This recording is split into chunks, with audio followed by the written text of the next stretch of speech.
सभी को नमस्कार। आज बहुत दिन के बाद मैं इस वीडियो पर काम कर रही हूँ क्योंकि 1 महीने से बहुत व्यस्त थी और बहुत सारे लोग बहुत उत्सुक थे कि कुछ नया डालें। आज जो बात मैं करूँगी वो एंग्ज़ाइटी को रेकी से कैसे दूर करें इस पर, और दूसरा कि इच्छाएं कैसे पूरी नहीं हो पाती और रेकी से हम अपनी इच्छाओं को किस तरह पूर्ण करते हैं। तो सबसे पहले आती हूँ मैं एंग्जाइटी के ऊपर, स्ट्रेस के ऊपर बात करूँगी। देखिए, जब हम रेकी या एनर्जी ग्रहण करते हैं तो बॉडी ऊर्जान्वित होती है और प्रेशर जो हम फील करते हैं हमारे सेल्स वो रिलीज हो जाता है। तो जैसे ही हम रेकी करते हैं विद इन 5 मिनट्स हमारा स्ट्रेस समाप्त हो जाता है। पर इसको किस तरह बरकरार रखें, यानी हम किस तरह हमेशा स्ट्रेस फ्री रहें। तो एक तो आप नियमित रेकी की एक्सरसाइज अवश्य करें जिससे आपके अंदर की जो एंग्जाइटी है वो शांत हो पाए और स्ट्रेस दूर हो पाए। थोड़ा सा धैर्य रखें, विश्वास रखें। हर दिन रेकी जब आप करते रहेंगे, दिन प्रतिदिन सेल्स ऊर्जान्वित होंगे और एक ऊर्जा का प्रवाह पूरे शरीर में निर्विरोध होने लगेगा, तो आप स्ट्रेस फ्री रहने लगोगे। अब रेकी के साथ यदि हम श्वास की प्रक्रिया भी करें तो उससे हमारे जो वाइटल ऑर्गन्स हैं उन पे तुरंत असर पड़ता है। तो विज्ञान भैरव में भी मैंने ये एक्सरसाइज दी है, बहुत ही सुंदर श्वास की एक्सरसाइजेस हैं। या फिर आप सिंपल ब्रीदिंग पर फोकस करिए, जैसे इनहेल कर रहे हैं उस पे ध्यान दीजिए और एक्सहेल कर रहे हैं उस पे ध्यान दीजिए।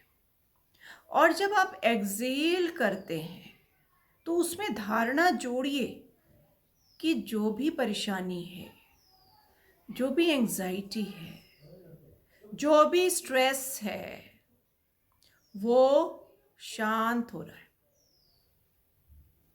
ठीक है। उसके बाद आपके पास सिंबल्स हैं।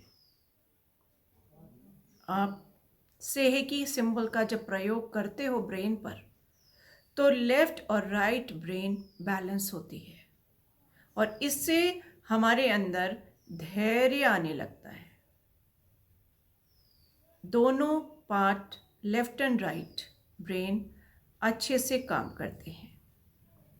अब लेफ्ट एंड राइट ब्रेन को और सशक्त कैसे बनाएं, इसके लिए नाड़ी शोधन वाली आप श्वास की प्रक्रिया अगर करेंगे तो आप देखेंगे लेफ्ट एंड राइट ब्रेन बहुत अच्छे से काम कर रहा है और आपके ना केवल स्ट्रेस दूर होगा बल्कि हार्ट की भी जो परेशानी है वो भी दूर होगी। जैसे बहुत लोग थोड़ी सी एंजाइटी जब होती है तो उनका दिल बहुत तेज़ी से धड़कने लगता है, तो ये चीज़ें कम होते होते ख़त्म भी हो जाएंगी। और जो धैर्य है, मैं बात करती हूँ धैर्य रखना, वो भी इसी से आ जाता है कि जब आपका left and right brain balance होता है तो आपके अंदर धैर्य भी आने लगता है। यानी जैसे ही आप अधीर होते हो और दूसरा पार्ट आपको पेशेंस, धैर्य बताता है कि करना है। तो स्वाभाविक प्रक्रिया है, ये अपने आप होने लगता है, इसमें हमें सोचना नहीं है, बस हमें ये काम करना है। और इन काम को करने के लिए भी हमें कोई बहुत ज़्यादा समय नहीं निकालना है। हम 5-10 मिनट कभी भी हमें समय मिलता है, हम बस अपने अंदर ये ठान लें कि हमें ठीक रहना है, हमें धैर्य रखना है, हमें पेशेंस में रहना है, तो ये उनकी एक्सरसाइजेस हैं। इस तरह हम धीरे धीरे अपने तनाव को दूर करते हैं। कभी कभी तो तनाव को हमने ज़बरदस्ती भी अपने अंदर समेटे हुए, ज़बरदस्ती हम बहुत सारी चीज़ें पकड़ लेते हैं, तो उस पर ध्यान दीजिए।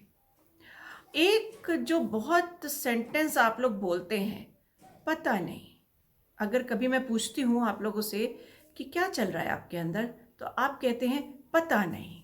पता नहीं क्या हो रहा है, पता नहीं ऐसा क्यों हो गया, पता नहीं। जब पता ही नहीं तो हम काम भी कहाँ करेंगे? तो पहले आप अपने अंदर ये पता करिए कि मेरी ऐसे वाली स्थिति क्यों हो रही है।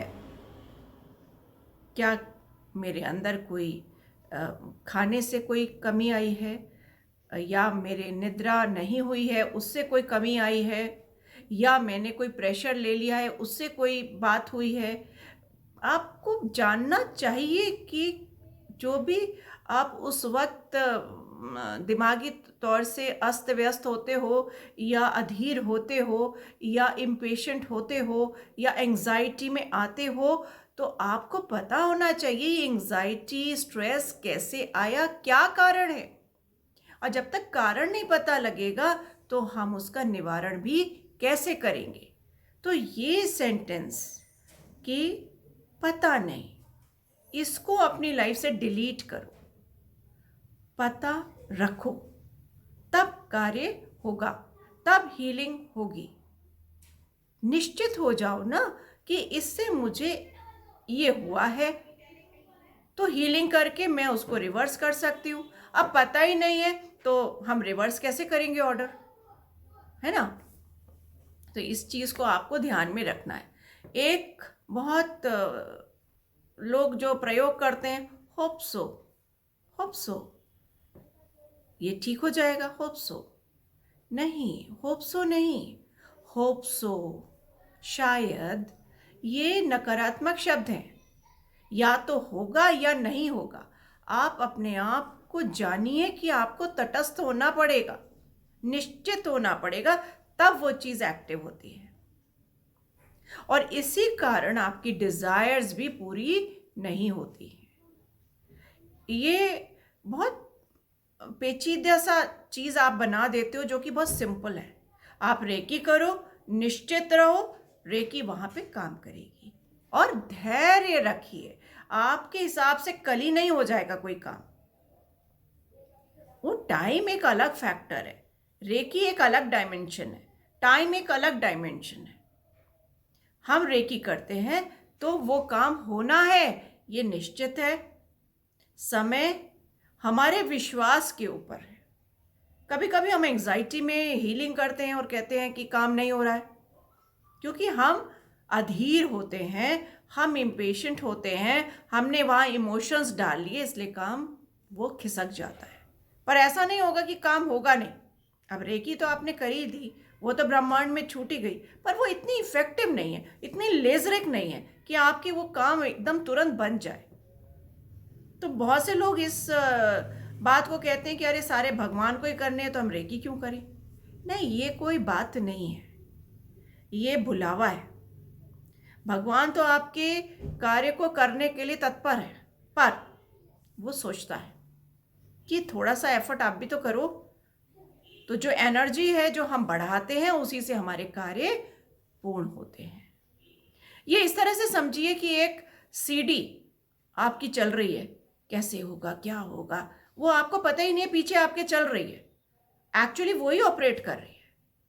जो नेगेटिव फैक्टर्स है हमारे, अब हम ऊपर से कर रहे हैं क्योंकि मैंने कहा है, क्योंकि आपको करना पड़ रहा है, क्योंकि आपने रेकी सीखी है या रेकी आप ग्रहण कर रहे हो, तो थोड़ा थोड़ा आपको करना पड़ रहा है, एक अलग बात है। तो आप खुद ही सोचिए कि एक आपकी परमानेंट सीडी ना की चल रही है, वो चल रही है आपके पीछे, माइंड में चल रही है, वो हमेशा चल रही है, कैसे होगा क्या होगा, होगा नहीं होगा, इस तरह की धारणाएं चल रही है चल रही है चल रही है। तो वो प्ले हो रहा है, प्ले ऑन है। भाई हमें उसी प्ले ऑन को तो काटना है।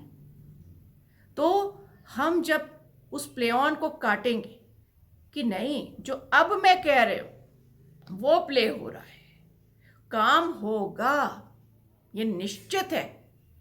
इसी पे मेरी सीडी अब नई बननी है और पुरानी सीडी को मुझे फेड करना है, तो काम बनेंगे। ठीक है, तो आज के लिए इतना ही, और फिर अब आपसे मिलते रहेंगे। तब तक के लिए खुश रहिए और मस्त रहिए, रेकी करते रहिए, सबका भला करिए, अपना भला करिए और मस्त रहिए। धन्यवाद।